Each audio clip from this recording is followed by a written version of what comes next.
Hey guys, you know what? I want to talk about the one that never showed up. This is a story of a mother that never fought for her child. Her 13-year-old daughter. Never. This is a mother that, when the monster that took her daughter's life, get what I'm saying, was getting sentenced for his crime, she was not there. She didn't give an impact statement. She didn't say one word to defend her daughter. Never. Through the entire thing, not one word did she say to defend her daughter. Not one. And she shed tears along the way, but they weren't tears for her daughter. They were tears for her boyfriend. The one that was grooming her daughter. And in my opinion, I will say this, with her knowledge.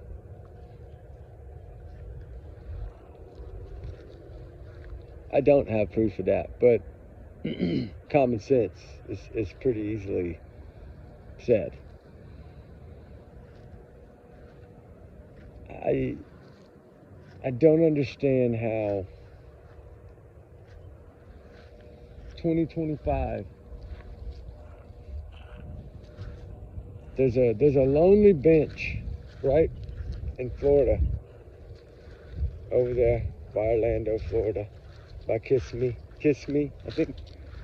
There's a lonely bench sitting on a waterfront dedicated in the memory of Maddie Soto. It sits there. And you know what you would expect to see? You know what you would expect when you look up that bench for Maddie? When you look it up, you know what you'd expect to see? You'd expect to see a mother sitting in that bench all the time, reading a book or something, talking to her daughter, something. That's what that's for. That's a memorial, right? You can go to that memorial and pray to your child that you lost in such a horrible, brutal way. That's what you would expect to see. We would expect to see a parent sitting on that bench. Even if it's only once a week, which I would believe most moms would be there way more often than that. I could pretty much say that all of y'all in here would probably be there, multiple days a week? Probably putting fresh flowers there, doing other things, right? Making it look nice, keeping it up. Nobody's keeping it up. It's covered in seagull shit. Nobody keeps that thing clean. But a good mom would.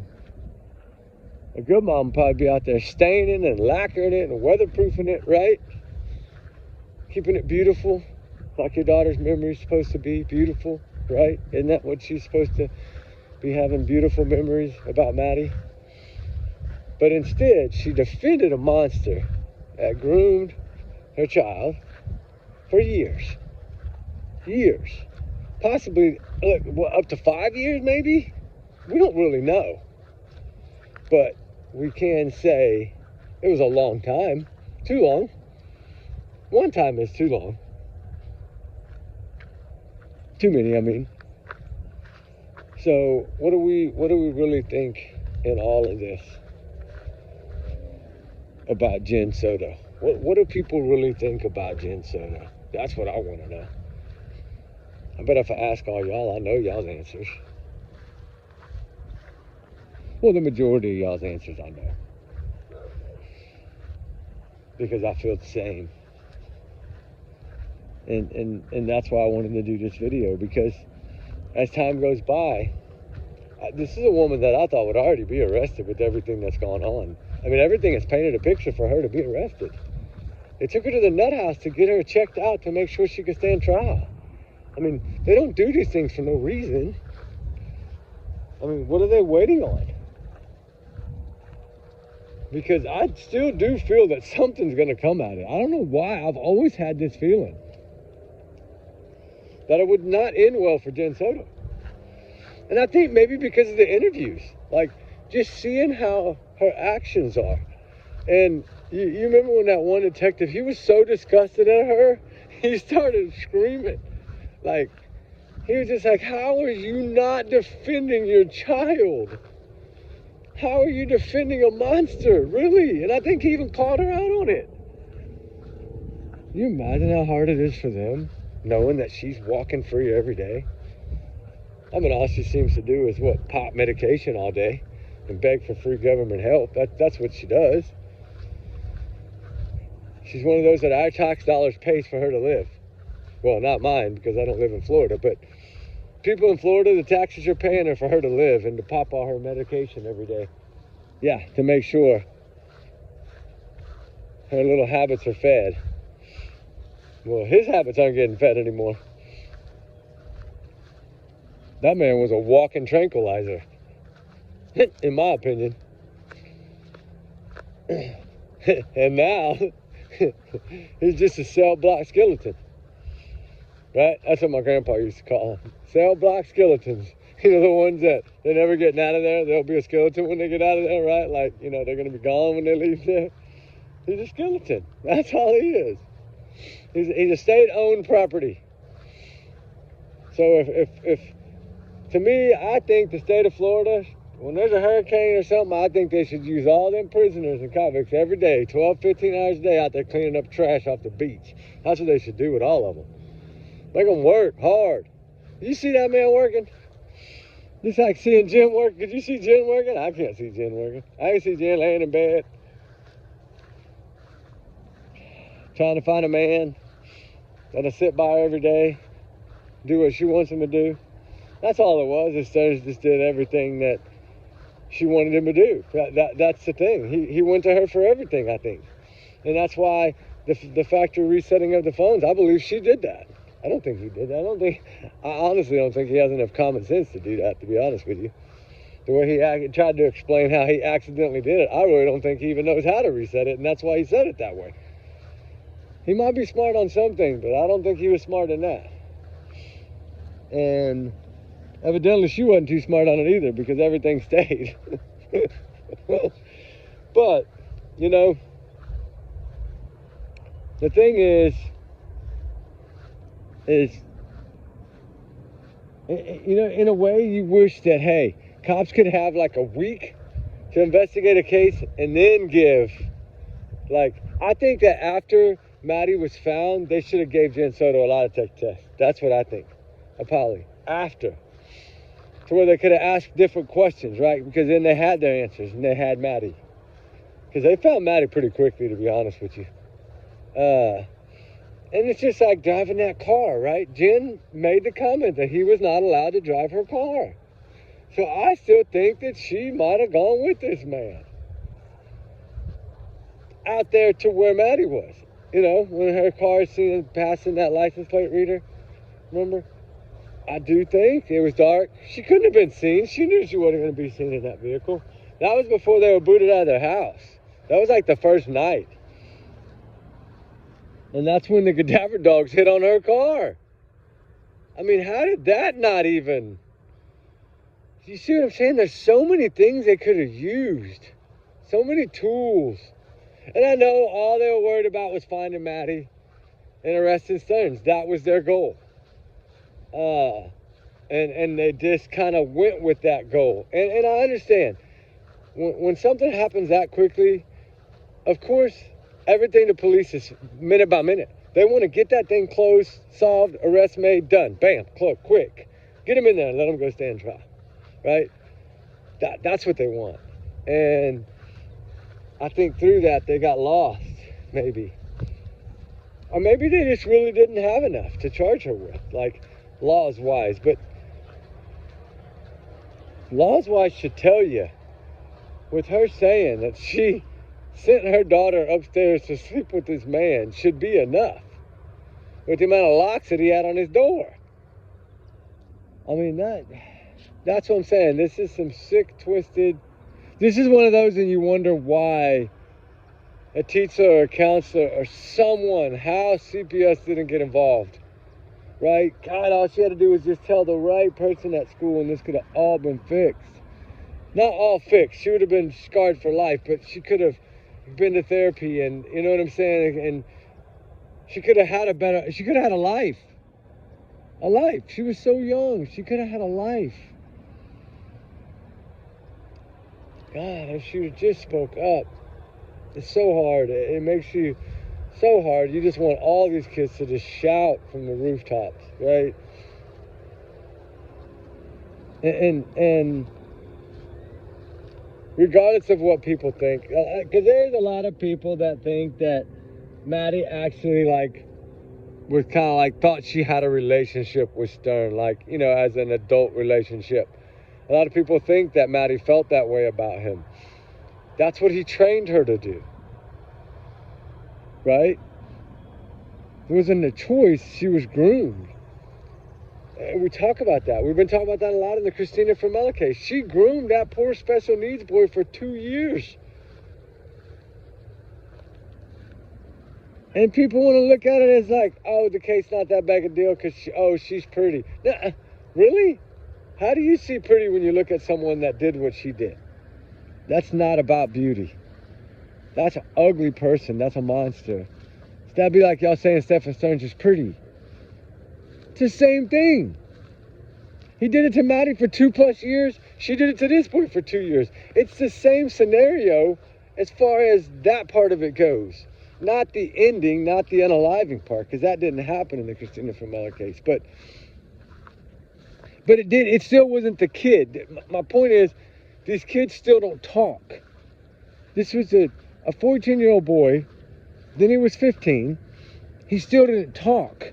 He didn't tell anyone.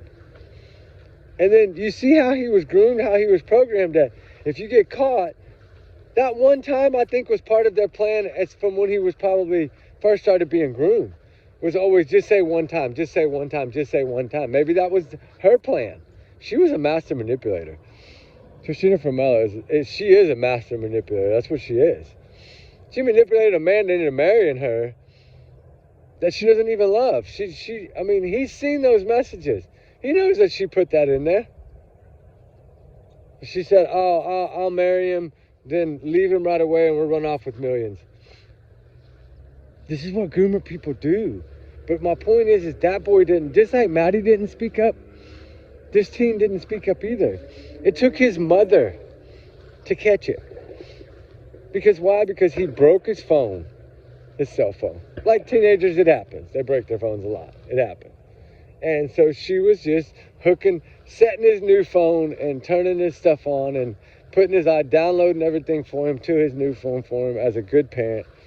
And she came across those text messages that just blew her mind and scared her to death. And then she realized that for over 2 years, her son had been groomed by this teacher and a coach that she trusted. This mother had Christina's number in her own phone as the soccer coach and the tutor and the teacher. She was every part of this kid's life. Christina Formella had this boy doing everything with her. She had him under her control, just like Stearns had Maddie. And what really bothers me is that the strength that these kids need, I know they don't have it yet, and it's sad. Because, when she did kick Stern out for a while, he was gone. Remember, for several weeks, he didn't even go to the house at all. That was the time that Maddie needed to speak to someone, right? You would hope and pray that in that couple of week period of him not being there, that she would have been comfortable enough that he hadn't been programming her head every day because he hadn't been there, that she would be able to speak up. And I know we can't change time, but it would be nice, if these kids would maybe hear that more. Maybe teachers in class or something, they need to talk about it more, maybe. I don't know.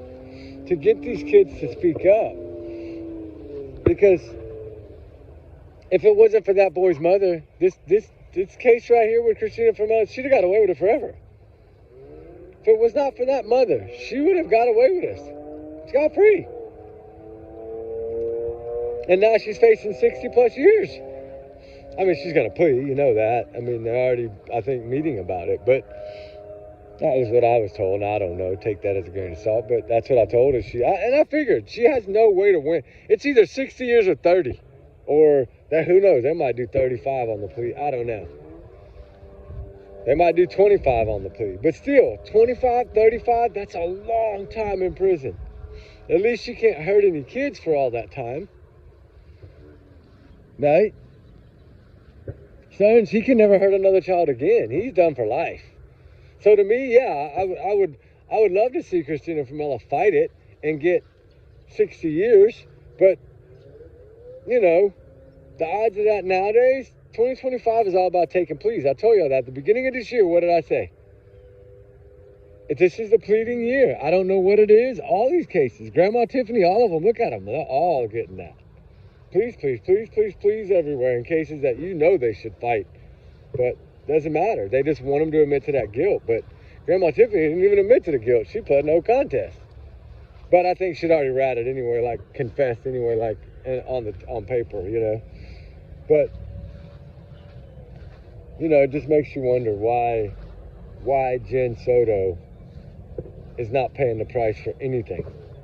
Why she's not at least being hit with neglect or child endangerment or giving her children whatever was in her system, right? Like, you know, in the toxicology report, I'm sure they checked for those medicines and stuff, you know, because they had that, wasn't she doing some kind of, didn't she have medical, that stuff you smoke, medical, whatever it's called, I think, didn't she have that or something, or have it in capsules? Right? Was any of that in Maddie's system? Right? Could she prove, hey, Mama, you were giving her medication, right? Because Jenn said she's the one that gave her the medication, but a couple of times they had slipped and both given it to her. But the thing is, we'll never really know the truth about what happened to Maddie Soto downstairs or upstairs. I've always thought she was downstairs. I don't think it happened upstairs. I can't see Stearns carrying her down all those stairs. I just can't. It's too tight. I just don't see that. I know I've never really brought that part of it up, but I don't see him being able to carry her down those stairs, not with somebody right there in that next room. I just don't see it because the roommate was up. I just don't see any way how he could have done that. Got her downstairs. There's no way. She had to have been in downstairs. But that's where her pillow was and that's where her blanket was, on the far side of Jenn's bed, if you look at those photos that were taken that day. Which means they were gone all day, so the bed didn't move. Thank God nothing was unmade. I mean, moved around in there, because that's when one of Maddie's shoes, Crocs, were on the floor, remember, in Jenn's room. And then she had her little blue pillow up there that she sleeps with, that big soft, like Disney pillow thing. And then her blanket was right there on Jenn's bed on the far side. I showed it in those pictures. So, to me, it makes more sense that she was downstairs and then he just went straight out the front door. Because if we really think about him trying to, as weak as this dude is, Stearns, he can't even barely change a tire without cutting his hand. Right? Like, I know that's what he said. I don't think he cut it changing the tire. But anyway, I do think that was Maddie that left those marks. But, you know, I just don't see him. He's not this big tough guy. I don't think. And I dang sure don't think he could have carried her downstairs by herself. And nobody really talked about that in this case. But they got her to that car somewhere. But what I think happened was, I think it happened downstairs. And I think Jenn is well aware of it, because I've always said I think Jenn helped. I think Jenn's the one that snapped. I think she walked in on something and snapped. That's what I think. And instead of defending her daughter, she defended him. And I think that's exactly what happened. I think she grabbed that dog leash, and I think she did what she did. That's always been my opinion on this case. And I think that she got away with this. I do. I think that everything got pinned on him and nothing got pinned on her. And I don't think that's right, because I think she is someone that should have been in there just as long as he is. And I hate to say it, I've never really said that on here before, but hey, it is what it is. Might as well say it. I've always felt that Jenn was involved. I always felt downstairs is where this happened. And I think that they both carried this girl outside, and I think they put her in Jenn's car that was backed up against the front door.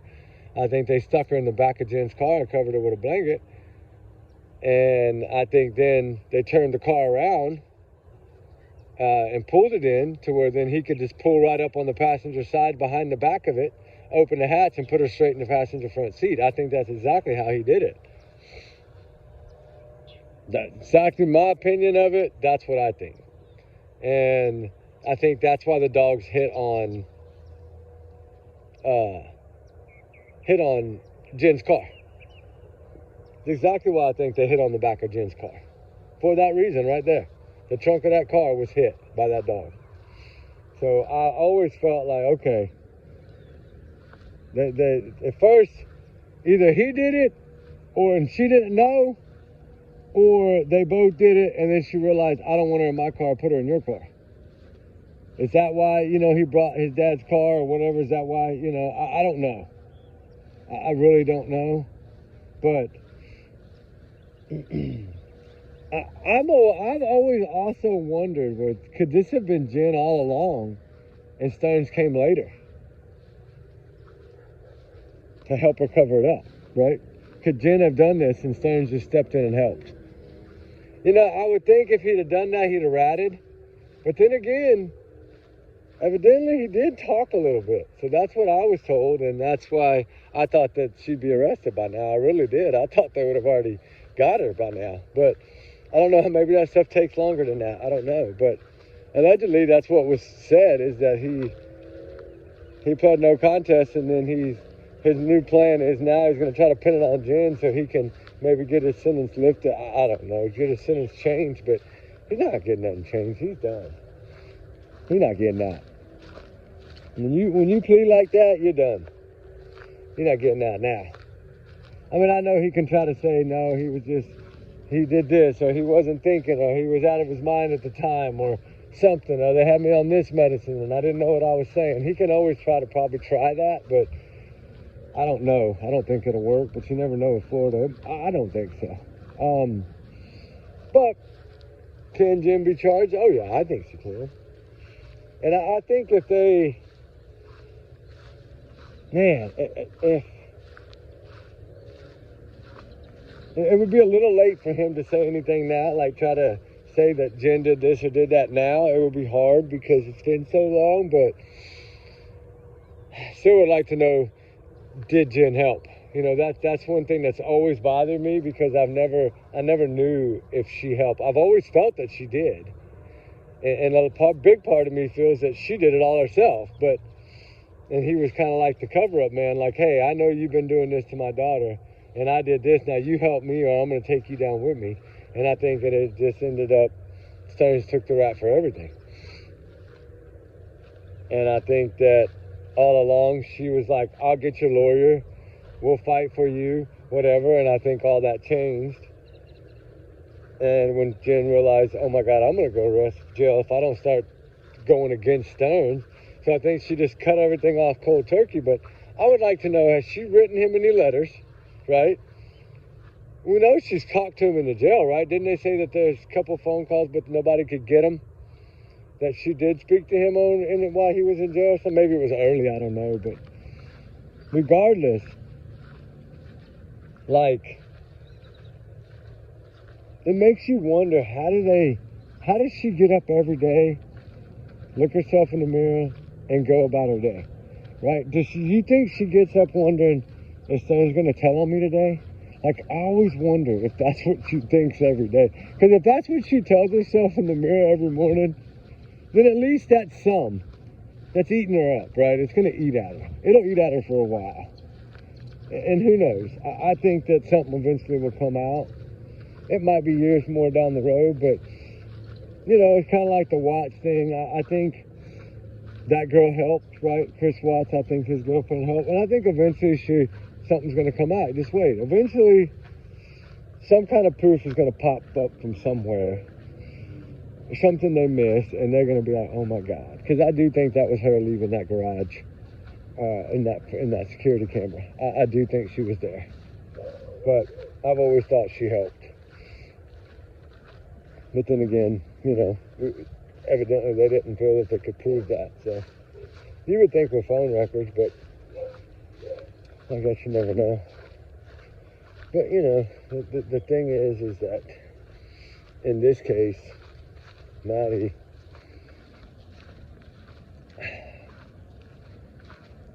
I just don't understand, I guess, maybe how they didn't get Jenn for something. Because, I mean, common sense, just her actions in those police interrogation things, just the way she acts and lying right there, saying, I don't have the phone number, and then you're texting him to lawyer up. Like, and he's in the next room, he's in the next room fixing to go get put in a suit and never have freedom again. And you're sitting there texting him to lawyer up because you just heard that they know that he's busted. How did she know to text him? Right? Think about that. Nobody ever talked about that. And how did she know to text him? If she didn't know nothing about what he was doing, right, with her daughter, and she didn't know nothing, because if you recall, he told her that he had photos on his phone, okay, of Stearns and Maddie. She didn't even see the photos before she messaged him, right? She texts him first to lawyer up before he shows her the photo. I think, if I recall. Or even after, doesn't matter. But if she didn't know, if she thinks that he's innocent and he would never do that to her child, why in God's name would she text him a lawyer up? She knew he was caught. But that makes her guilty too, because that's guilty knowledge. Right? She knew. That's why she told him a lawyer up, because she knew how much trouble he was in. She knew he was busted. She knew he was finally caught. That the factory reset that she did on his phone didn't work. That's why. Because I always have thought she did the factory reset. Because she talked about it more than he did. If you remember, at midnight, how did she know? She was sleeping, she said, at first. That all changes later. Like, there's enough there. Sorry. Think about that, right? That you're like, oh my God, I never thought of it that way. I didn't either. I've been taking some like investigation classes, like, you know, like online class, and to learn these things and learn these. Man, I've been learning a whole lot in the last month, but especially on how to view these cases. Like, I think everybody needs to try to learn in any way you can, right? I mean, I want to get better at this. I want to get better at figuring these cases out. And what better way than to take some classes that at least teach you a little bit, right? Yeah, they're rinky-dink classes, but they still teaching me stuff. These kind of things I'd have never thought of on my own before, right? Like, not until I did this, but makes you look at things way differently. And I thought about that. I kept thinking to myself, okay, well, why? How did she know? How did she know that he needed to immediately lawyer up? If she didn't think that was him, and she said he'd never do that, and he wasn't involved, and that she didn't know he was grooming her child, then why in God's name would she tell him to lawyer up? That's right. She knew. Because why? Because that comment was made that the factory reset, that stuff was found on his phone. So then, how would she know, right, that the phone, she knew right then and there that the reset of the phone didn't work. They did it twice because she probably said, one time it can still maybe not work, because if you Google it, it'll tell you sometimes it's better to do it twice, right? I don't know why it says that. If you go down to the deep dive part of it, it'll tell you like you know, to reset it, and then again in like 12 hours reset it again, or 6 hours reset it again, or whatever the number is. So basically, she was just following what she Googled. So that was probably on her phone. Why didn't they just look at her cell phone for things like that, like search history? Right? I think she factory reset her phone too. I think she did a lot of things to cover this up. That's why I always thought it happened early, like right when Jenn got home. And then they had all night to cover it up. That's what I think. I've always thought that way. Because if you look at the footsteps that Maddie's phone takes, you know, on that app, that step app, like it takes just the amount to like go upstairs, right? So it's like, okay, so I mean, she's never gonna go to the bathroom, she's never gonna move around, you know what I mean? Like it makes no sense. It's like like he just walked her phone up there and laid it down to make it look like she was upstairs, right? When all along, I believe she was downstairs. And I think by the time he moved those things around at 11 or 12 midnight, whatever time that was, almost midnight, whatever, that's a little late for a child to be going to bed, right? 13-year-old, in my opinion. Yeah. And I think that she was already in Jenn's car by then. But anyway, y'all guys, we'll get more on it later. Golly, this rain just keeps coming and going. Y'all see how gray it is, right? Sprinkled on us last night, sprinkled on us earlier. Now it's sprinkling again. I gotta get to a tree. Anyway, I had more to say, but we'll talk more about little Maddie Soto a little later. But, you know, we still need full justice. You're halfway there. I still think Jenn needs to be locked up. I hope this gives y'all a little better understanding of how I think about it.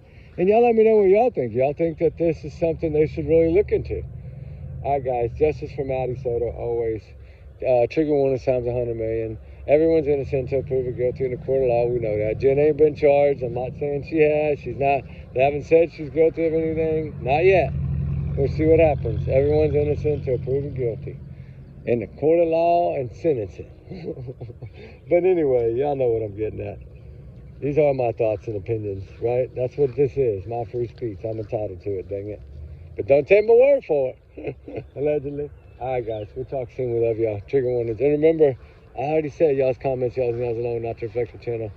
Right? We do our research together with Big Heart Lift. I already said that. All right, guys. We'll talk soon. God bless. Bye.